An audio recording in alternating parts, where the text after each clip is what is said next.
Salut tout le monde, j'espère que vous allez bien. Donc aujourd'hui, nouvelle vidéo zapping. Aujourd'hui les amis, on retourne sur X se regarder énormément de posts. Comme d'habitude, on ne perd pas ton petit like pour la force, petit commentaire pour le référencement. Let's go, on commence avec la première séquence insolite de la vidéo qui nous vient de Gabriel de Varenne. Et là, c'est avec Sébastien Chenu qui fait un lapsus de zinzin les mecs. C'est marqué meilleur lapsus de 2025. Écoutez-moi cette pépite.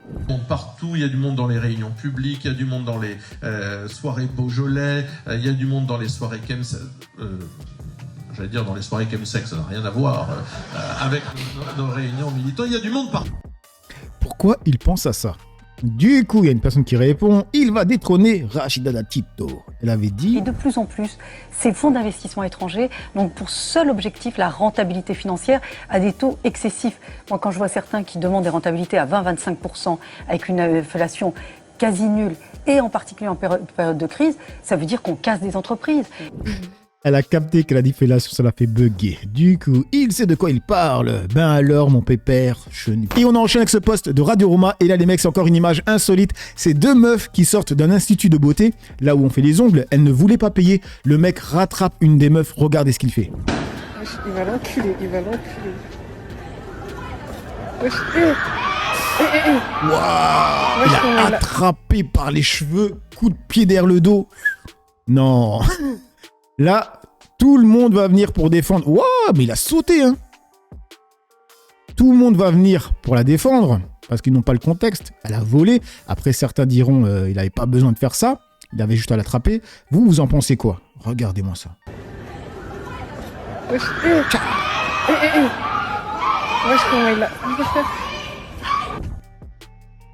Vous en pensez quoi, vous?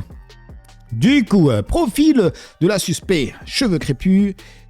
Quelqu'un à la suite, j'espère que les gens autour n'ont pas défendu la clocharde qui a volé le gars. Bien sûr qu'ils vont la défendre, ils n'ont pas le contexte. Du coup, on enchaîne avec Alerte Info. Et là, c'est avec Alexis Chen qui a été banni de TikTok. Et vous savez pourquoi? Parce qu'il a dit qu'il n'aimait pas le gouvernement. C'est une folie, regardez. Avertissement reçu. Yeah, man. Come on. Live. Les gars, la France de Macron, les gars, c'est vraiment crazy, les gars. C'est la folie, les gars. Attends. Ah, clip de la fraction, les gars, attendez. Les gars, clip de la fraction, les gars, il y a un clip. Je savais même pas qui faisait ça. Ok. Ok, let's go. Mais attention, j'aime la France, tu vois. Donc, moi, par exemple, à Noël, je vais être très, très heureux de revenir en France et profiter des marchés de Noël et j'en passe parce que moi, j'aime la France, tu vois. Ce que je n'aime pas, c'est son gouvernement. Ouais, carrément. Heureusement que je ne poste rien sur TikTok. Waouh, heureusement que je ne poste rien sur TikTok. Alors que j'ai un compte, hein. Ah ouais, c'est clairement ça, les mecs, hein. Clairement parce qu'il a dit qu'il n'aimait pas le gouvernement. On en est là, les mecs. On enchaîne avec... Ah oui, alors là, c'est la meilleure, les mecs. On est arrivé à un stade, les mecs, où il y a des gens qui payent pour aller dans des mariages de gens qui ne connaissent pas. Ouais, les mecs, c'est une folie. Donc, c'est marqué là pour 218 € par personne. Ils payent pour assister au mariage de personnes inconnues. 2025, c'est une dinguerie. Chaque invité coûte cher, 200 € en moyenne. Katia a donc eu une idée. Permettre aux couples de gagner de l'argent en vendant des places à de parfaits inconnus. Franchement, les mecs, je préfère faire un mariage intimiste. Voilà, quelques personnes, qu'il y a des inconnus qui viennent à mon mariage. Hein. Ces invités mystères ont chacun payé 218 €. Sur ce montant, une commission de 15% est prélevée par l'entrepreneuse. Une fois le repas et les boissons déduits, 110 € vont dans la poche des futurs mariés. Let's go, mariage de Jennifer et Paolo. C'est la première fois que Lorraine et Evan achètent des places pour venir à... Putain, mais en plus, tu payes 218 € par tête. Mais imaginez, là, le couple, il sera allé dans un... étoile. Mais facile. un mariage. Ils ne savent quasiment rien des futurs mariés et ne leur ont jamais parlé. C'est trop bizarre parce qu'on les connaît pas. Nous, ça nous intéresse de Ouais, c'est trop bizarre, en effet. partager ce moment-là. Et vous avez découvert, comme nous, on connaît pas beaucoup de personnes qui se marient. De notre génération, ça se fait de moins en moins. En fait, c'est devenu une curiosité que les gens se marient. Tellement on arrive à une époque où les gens, ils n'arrivent même pas à rester ensemble. Donc ouais, moi j'ai vu ça, j'ai pris nos billets directs. J'ai même pas consulté. On n'est jamais allé à un mariage ensemble, donc c'est l'occasion. Après, ça fait un test, si jamais des amis se marient, On saura quoi faire. On saura quoi faire. Mais comment ça, on saura quoi faire? Non, mais c'est sympa. On mange bien dans un mariage normalement, donc. On est là pour la bouffe. On est là pour la bouffe, ouais. non, on est là pour plein de trucs. L'expérience en général d'un mariage, quoi. Putain, 440 à 2, je pense que tu peux trouver un resto de malade. Hein. Sérieusement. Limite, moi, avec 400 et quelques, je pars en week-end avec ma femme. Hein. Mais facile. Hein. Bref, du coup, on enchaîne avec F de souche. C'est avec Benoît Saint-Denis. Donc c'est marqué on me récupère car j'ai une image de guerrier, de franchouillard. Je suis patriote, mais clairement pas nationaliste. Benoît Saint-Denis, combattant MMA, choisit France 2 pour s'exprimer et s'agace des récupérations de l'extrême droite. Il y a un truc qui vous agace prodigieusement, c'est quand on essaye de vous récupérer politiquement. Je sais que ça a été le cas sur les réseaux sociaux. Il y a certains groupes, notamment d'extrême droite, qui ont mis en avant votre image pour vous donner en exemple à la jeunesse. Comment vous réagissez quand vous voyez ces choses-là? Oui. On essaye de vous récupérer. Bah oui, parce que j'ai une image qui est quand même assez guerrière. J'ai une image qui est un peu, ça c'est mon côté aussi, je sais qui est franchouillard, un peu bon vivant. Voilà, il y a plein de traits de caractère sur lesquels ils peuvent se rattacher. Et moi, je connaissais pas le jeu des médias, donc ça a mis du temps avant d'être capable de dire clairement, je suis un patriote, j'ai l'amour des miens, mais je suis clairement pas nationaliste et je suis pas politisé. Et ça met du temps à être capable de faire face à ça, parce que moi, à la base, quand j'étais force spéciale, on me demandait de la discrétion. Ils le savent tout aussi bien que moi. Quand on demande la discrétion, c'est-à-dire que moi, avant 2013, j'existais pas sur Facebook, j'existais pas sur Instagram, j'existais sur aucun réseau social. Et du jour au lendemain, il a fallu pour ma carrière de combattant professionnel passer de l'ombre à la lumière, entre guillemets. Et ça met du temps de comprendre tout ce que ça implique. Du coup, il y a Pierre de l'Arboulas qui dit « Quelle est la différence de fond entre patriote et nationaliste ?» Qu'est-ce qu'on lui a répondu? Le patriotisme, c'est l'amour des siens. Le nationalisme, c'est la haine des autres. Voilà la différence. Il a dit débile et faux. Être patriote, normalement, car aujourd'hui, beaucoup se disent patriotes, mais vendent leur cul à d'autres pays. C'est juste l'amour pour son pays. Le nationalisme, c'est considérer que son pays, sa culture est supérieure à celle des autres. N'importe quoi, c'est complètement faux. En gros, il n'est pas content des réponses qu'on lui donne.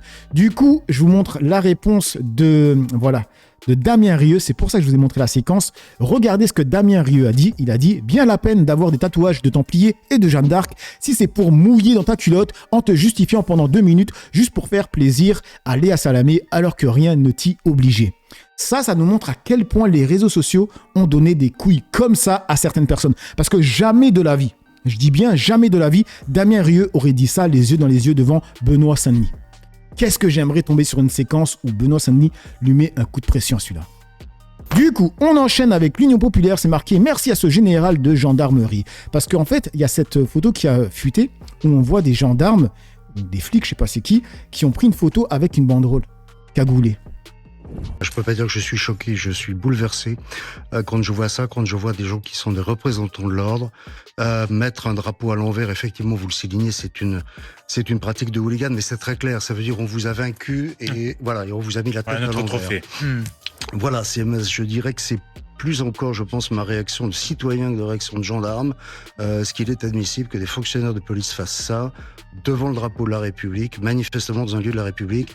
Là, pour le coup, c'est pas une potacherie. Mais on entendra dans un instant la réaction de Laurent Nunez, le ministre de l'Intérieur. Je suis extrêmement choqué de ça. Benjamin Camboulé, votre réaction en voyant la diffusion de cette photo, qu'avez-vous à dire justement après cette photo, la publication? La première chose que j'ai à dire, c'est que moi je suis choqué d'entendre un général parler comme ça. Je suis choqué que ceux qui vous bouleversent, ce soit des policiers qui prennent une photo avec une banderole à l'envers, et que vous soyez pas plutôt bouleversés, juste laissez-moi terminer, plutôt bouleversés quand nos collègues, gendarmes ou policiers, se font agresser. Se font agresser par qui? Par les antifas. Les antifas dont le mot d'ordre, c'est ACAB, All Cops Are Bastards. Mais attendez, on peut s'indigner sur cette image et autant sur ce que des gens font à des policiers.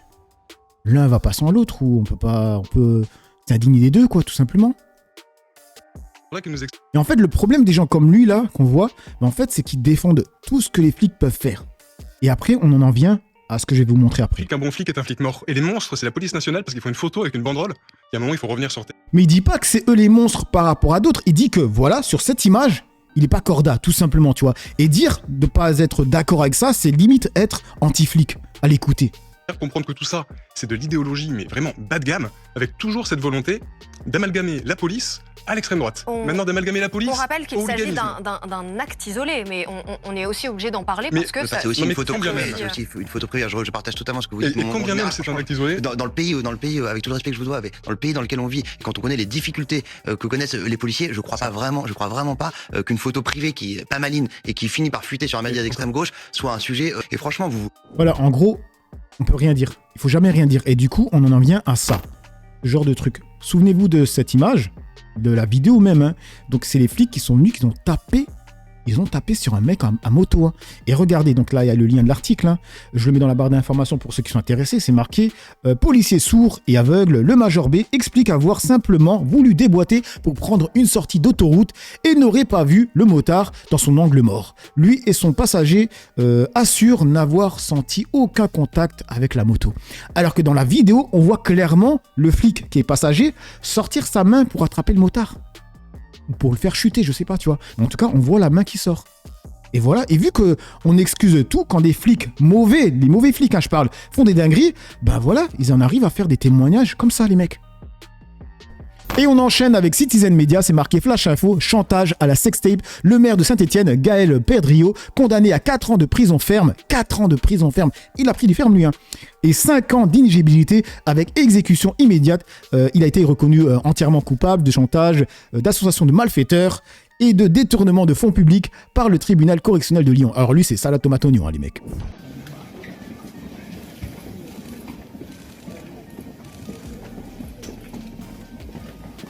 Ça va bien vous aussi. Bonjour.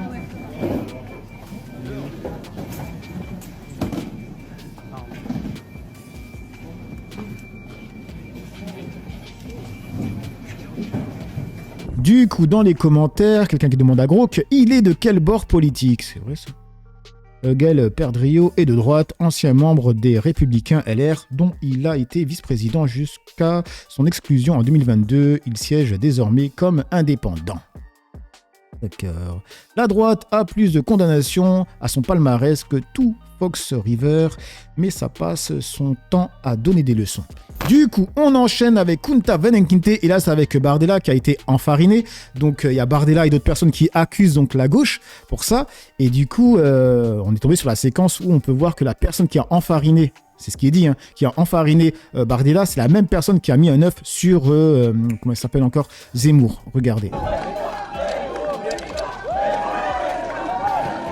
Mais là, les mecs, là, c'est la faute des gardes du corps.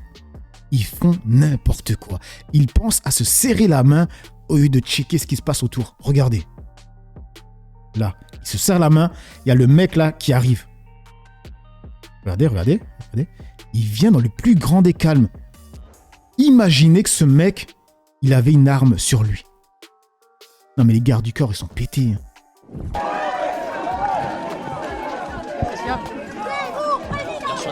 Ah ouais Peu après l'agression subie par Jordan Bardella, plusieurs membres et hauts placés au sein du Rassemblement national ont attribué cet acte à un militant d'extrême gauche. Mais selon les informations que nous avons à notre disposition aujourd'hui, en fait, l'explication ne viendrait pas de l'extrême gauche, mais il s'agit de l'acte d'un homme, on l'a dit, âgé de 74 ans et qui avait déjà procédé de même par le passé en 2022. Cet homme, au même endroit à Moissac, avait déjà jeté un œuf sur la tête d'Éric Zemmour.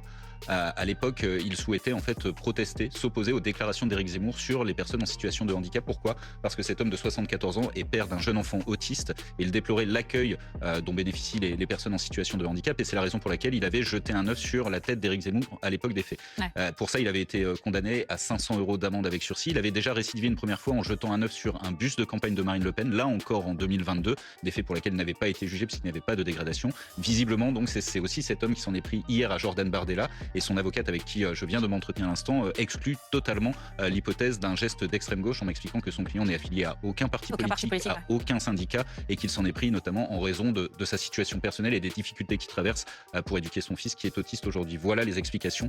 Cet homme, on l'a dit, il est âgé de 74 ans, il a été placé en garde à vue hier à la brigade de gendarmerie de Moissac, donc dans le Tarn-et-Garonne, là où les faits se sont produits, et le procureur de la République de Montauban doit communiquer dans les prochaines heures ou d'ici demain pour indiquer les suites judiciaires données à cette affaire. Est-ce que cette garde à vue va être prolongée de 24 heures supplémentaires? Ce qu'on peut dire, c'est que cet homme n'a pas demandé l'assistance d'un avocat en garde à vue. On ne sait pas quelles explications il a fournies, mais en tout état de cause, sur le profil, son avocate le dit avec une certaine force, il n'est pas du tout affilié à un mouvement d'extrême gauche. Contrairement par exemple à ce que disait Sébastien Chenu du Rassemblement national ce matin sur notre antenne. Merci pour ces précisions. Ok, du coup, on enchaîne avec Zemmour encore. Et là, cette fois-ci, c'est avec une personne qui va répondre à Zemmour, parce que Zemmour, il avait dit que l'Algérie n'existait pas, un truc dans le genre. L'Algérie n'est pas une nation.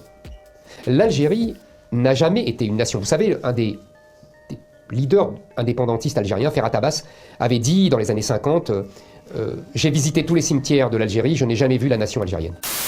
On va être très clair. L'Allemagne existe depuis 1891. C'est la création de Bismarck. Est-ce qu'on entend dire que l'Allemagne n'existait pas avant? Qui a fait la guerre aux Français en 1870? C'est les Allemands.